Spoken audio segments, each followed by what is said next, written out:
Et c'est l'heure de la revue de presse française. Bonjour Hélène. Bonjour Elisabeth. À voir ce matin dans nos journaux, notamment Le Figaro et un sondage sur les Français et l'Europe. 20 ans après le traité de Maastricht, Le Figaro est allé sonder les reins et les cœurs des Français. Et la réponse, c'est qu'aujourd'hui, ils voteraient non à 64% contre une ratification du traité qui a instauré, on le rappelle, la monnaie unique.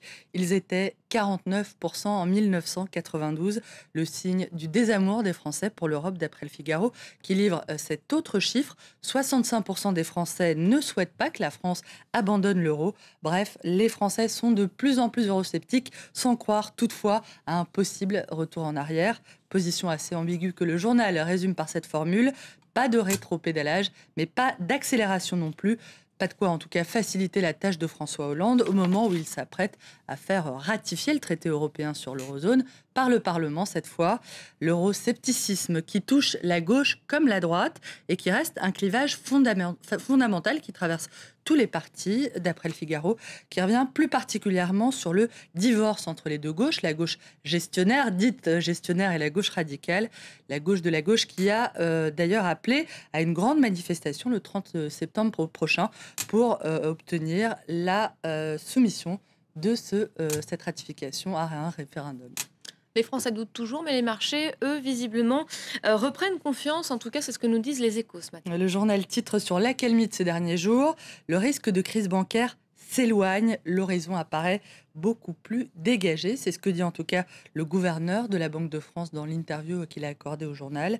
Mais attention, pas d'euphorie non plus. On ne s'emballe pas si les banques européennes sont désormais jugées plus solides dans l'ensemble. Il reste beaucoup de désaccords, notamment sur le projet de l'union bancaire et sur la possibilité de confier à la BCE la supervision des quelques 6000 banques de la zone euro. On en sait désormais un peu plus sur l'attaque de l'ambassade américaine à Benghazi survenue mardi dernier et qui, je vous le rappelle, avait coûté la vie à l'ambassadeur Christopher Stevens et à 3 de ses compatriotes.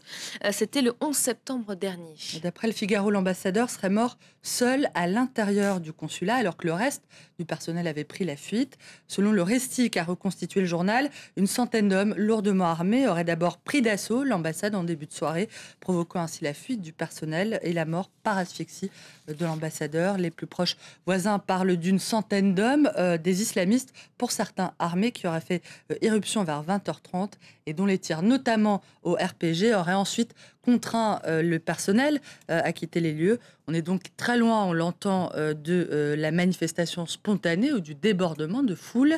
Le Figaro, Elisabeth, qui revient également ce matin sur la manifestation devant l'ambassade américaine de Paris samedi. 200 personnes s'étaient réunies, on le rappelle, sans autorisation pour protester contre le film anti-islam qui a mis le feu aux poudres à Benghazi notamment et ailleurs dans le monde. La police a interpellé 152 personnes pour vérifier leur identité avant de les relâcher. Le journal Le Figaro qui évoque une manifestation de jeunes venus pour la plupart de la banlieue et qui aurait été organisée par une poignée de salafistes. 152 interpellations ce week-end en France. Du côté de Libération, on évoque la dernière ligne droite à l'UMP pour le dépôt des candidatures. Un dernier délai demain soir, quand la droite attend l'élu. C'est à la une de Libé. Pour la première fois dans l'histoire de la droite française, le choix du chef du parti va être laissé aux militants. Une avancée saluée, Elisabeth, par Libération. Une fois n'est pas coutume. Libé qui relève toutefois qu'en l'absence de leader incontesté, l'élection risque de se jouer entre Jean-François Copé et François Fillon. Bref, de la démocratie, oui, mais pas trop tout de même. Merci beaucoup Hélène, c'était la revue de presse française.